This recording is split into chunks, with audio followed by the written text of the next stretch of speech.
Olá, igreja, paz seja convosco. Estou muito feliz de estar aqui, com os irmãos aqui na nossa igreja, eu de forma presente, vocês aí na sua casa. E confesso que quando eu entrei aqui me emocionei porque a gente sente falta, da unidade, dos abraços, de ver os irmãos. E, enfim, vai passar. E nossa oração tem sido para que o Senhor fortaleça cada um de nós. Amém? Então receba aí meu abraço, receba aí o meu carinho, tá? E dizer que eu tô com muita saudade de você, tá bom? Vamos abrir as nossas Bíblias no livro de Eclesiastes, capítulo 3. É um texto conhecido por nós,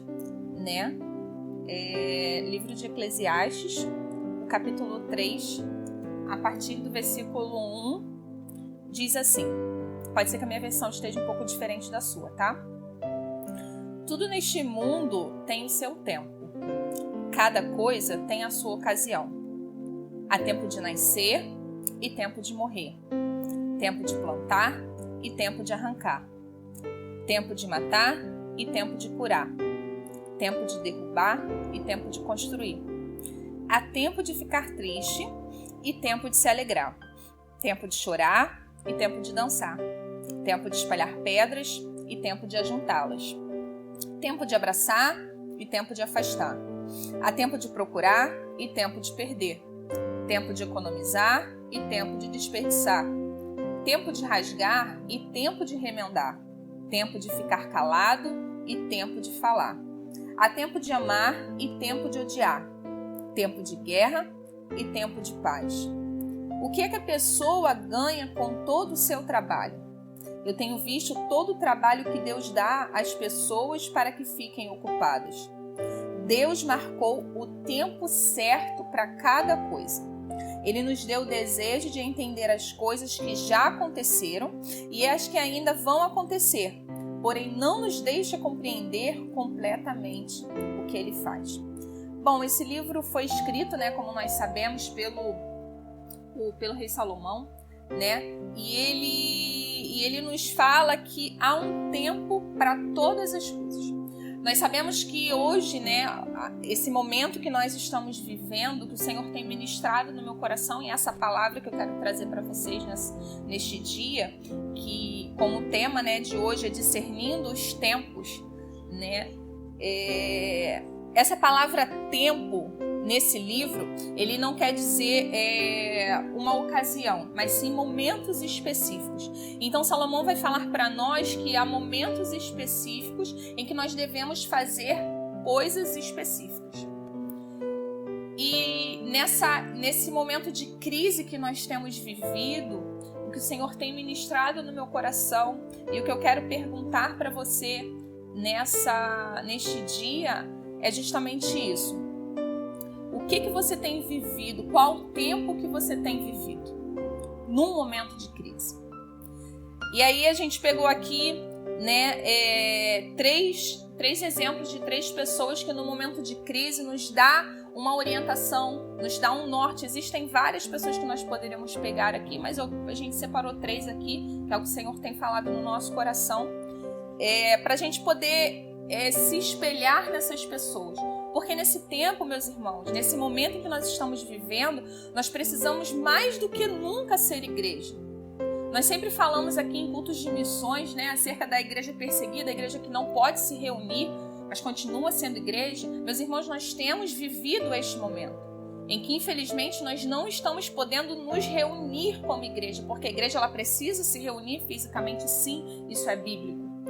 Porém, ainda assim precisamos ser igreja, mais ainda precisamos ser igreja, porque precisamos mostrar que somos luz, que somos sal para um mundo que hoje em dia anda na beira do desespero, na escuridão. Precisamos iluminar.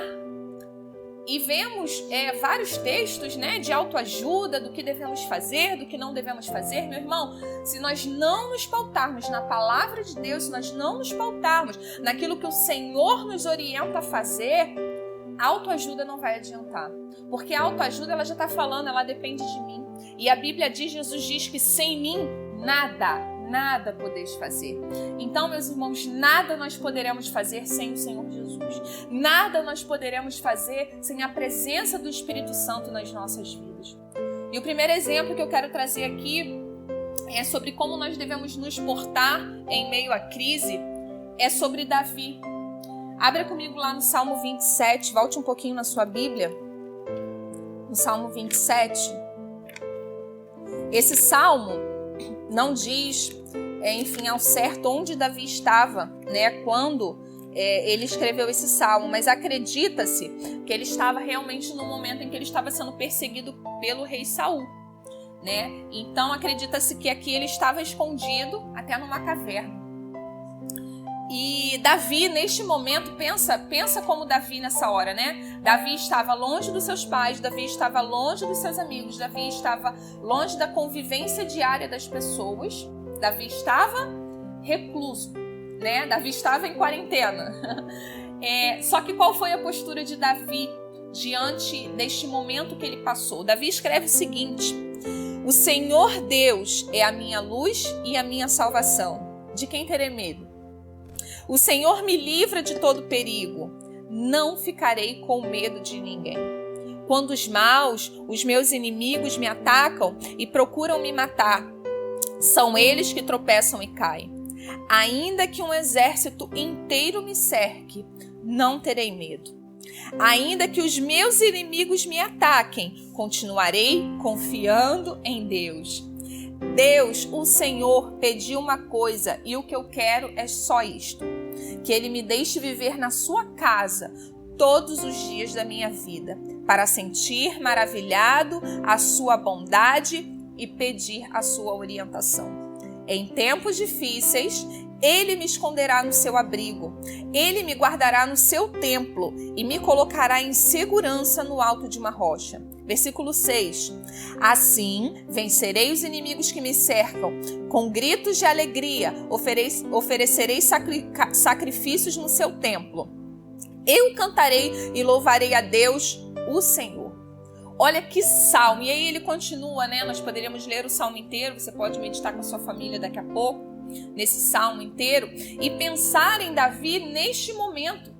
E aí eu falei aqui, né, que Davi estava em quarentena, só que ele estava mais ainda. Ele tinha inimigos perseguindo para tirar a sua vida.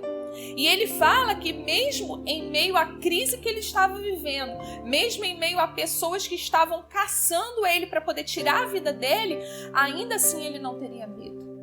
Ainda assim, ele permaneceria confiando no Senhor. Ele fala: Senhor, eu quero estar na tua casa. Senhor, eu quero contemplar a tua face.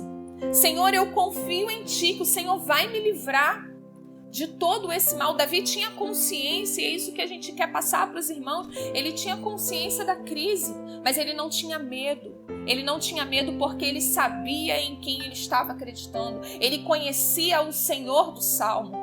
Ele conhecia o Senhor que guardava a vida dele. Ele conhecia o Senhor. Eu acho interessante na vida de Davi, porque Davi, toda vez que ele lutava, ele era um homem de guerra, né? Então, toda vez que ele ia lutar, ele entendia que o exército que estava lutando contra, não estava lutando contra ele, estava lutando contra o Senhor Deus dos exércitos.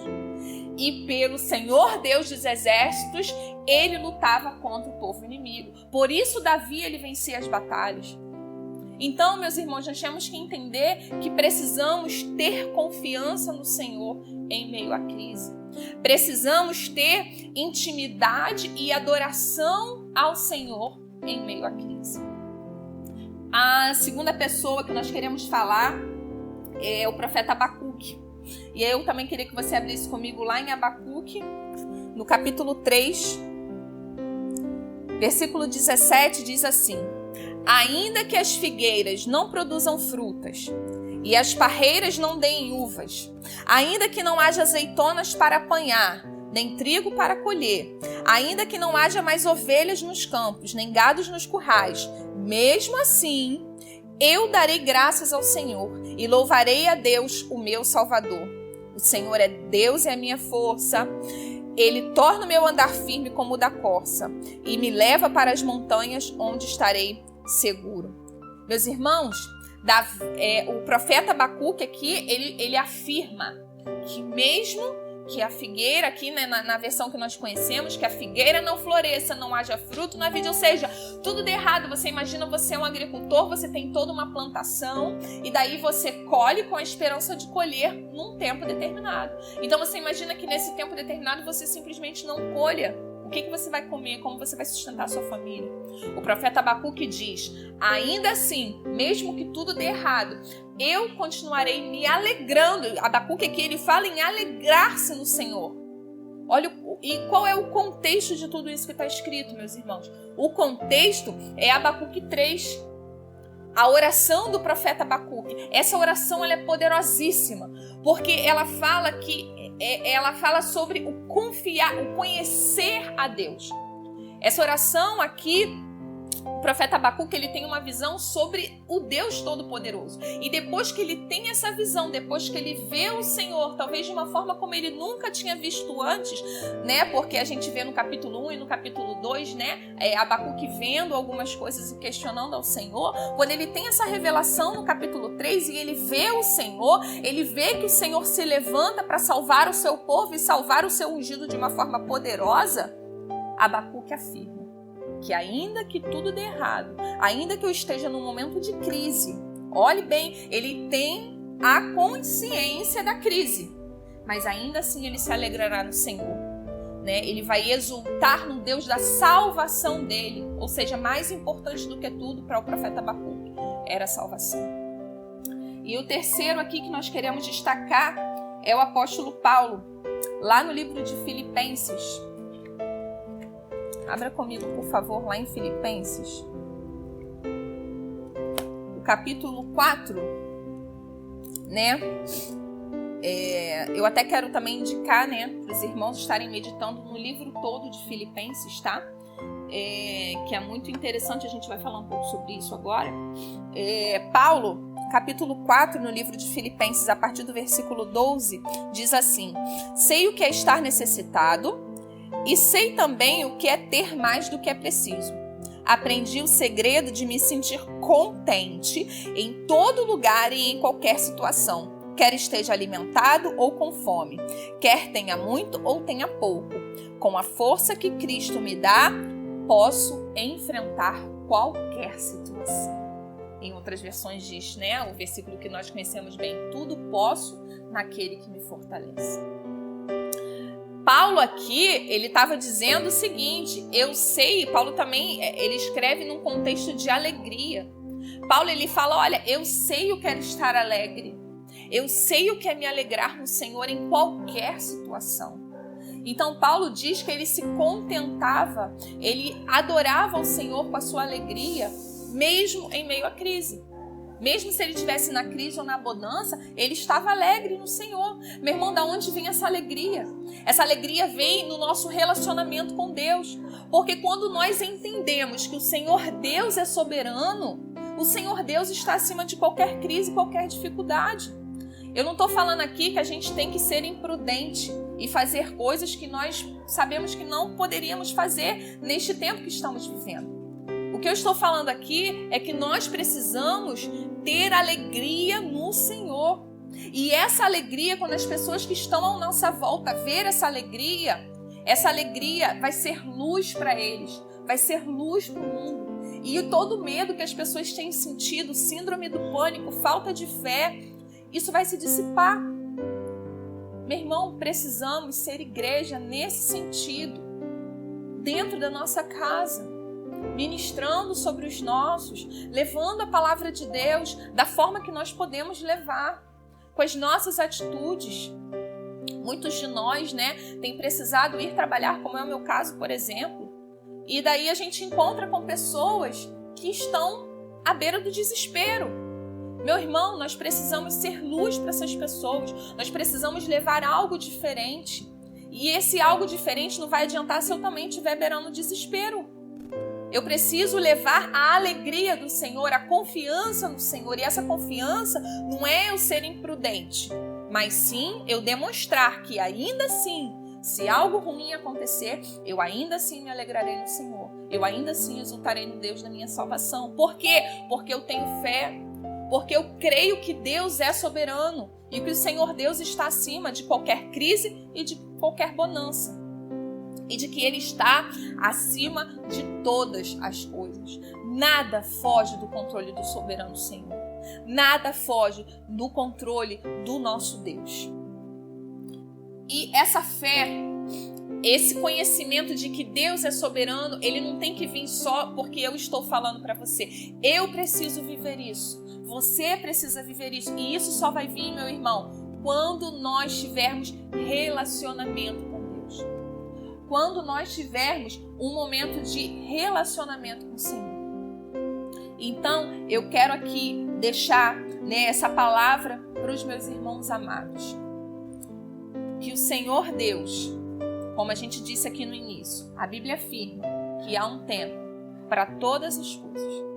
E aí eu quero te perguntar novamente, qual é o tempo em que você tem vivido no meio da crise? Talvez o tempo que você precisa viver agora seja um tempo de refazer a sua aliança com o Senhor. Seja um tempo de refazer, você às vezes está vivendo no dia a dia, naquela rotina desenfreada, que a gente costuma viver nesses tempos, e de repente tudo bloqueou, tudo parou. Precisa talvez refazer a aliança, a comunhão dentro da sua casa, com seus filhos, com seu esposo, enfim. Ou às vezes você precisa refazer o seu relacionamento com Deus. De repente descobriu que a sua fé em Deus, ela se esvaiu e você começou a confiar na força do seu próprio braço. E daí agora você se vê impotente. Meu irmão, estamos vivendo momentos de crise, sim. Só que essa vai passar. Passaremos vitoriosos em nome de Jesus. Só que outros virão. Outro dia mal virá. Outro dia mal virá na minha vida, outro dia mal virá na sua vida. Precisamos estar firmes, como diz lá em 1 Coríntios 15, 58. Portanto, meus amados irmãos, sede firmes, constantes e sempre abundantes na obra do Senhor, sabendo que o vosso trabalho não é vão no Senhor. Então eu quero deixar essa palavra para você neste dia. Continue sendo firme, continue sendo constante, continue sendo abundante no Senhor. E se por acaso isso te falta, que você possa, em nome de Jesus, permanecer firme no Senhor e ter esse tempo para poder buscar isso no Senhor Jesus. Amém? Feche seus olhos em nome de Jesus, vamos orar. Senhor, nós estamos aqui te agradecendo, Senhor Deus, por este tempo que temos vivido. Agradecendo, Senhor, porque o Senhor tem nos ajudado. O Senhor tem estado conosco em todos esses momentos. Pai querido, que a nossa fé não desfaleça, que os nossos olhos permaneçam fixos em Ti neste momento e que o nosso coração se alegre em Ti. Senhor, se porventura algo dessas coisas tem nos faltado, que o Senhor possa, em nome de Jesus, trazer à tona no nosso coração e nós possamos buscar em Ti aquilo que tem nos faltado neste tempo. Pai, o Senhor possa continuar nos protegendo, nos guardando, nos livrando debaixo do laço do passarinheiro, da peste perniciosa. Senhor, que o Senhor possa alcançar os nossos, que porventura nós fisicamente não podemos estar. Em nome de Jesus, nós abençoamos cada um, em nome de Jesus. Nós declaramos vitória, nós declaramos paz, nós declaramos fé, nós declaramos em nome de Jesus alegria no Senhor, no soberano Deus. Que o Senhor se revele para nós como soberano Senhor, como aquele que não perde uma batalha. Senhor, se revela para nós neste tempo. Se revela para nós, Senhor, como aquele que é poderoso para fazer infinitamente mais do que pedimos ou que pensamos. Senhor, que possamos ser como Davi, que num tempo de crise, ele soube como te adorar, ele soube como te buscar e ele não teve medo. Senhor, que possamos ser como o profeta Abacuque, que soube que no momento de crise ele ainda assim se alegrava em Ti. Que possamos ser como o apóstolo Paulo e tantos outros, que no momento de crise, Senhor, no momento de dificuldade, soube se alegrar em Ti. Em nome de Jesus. Amém.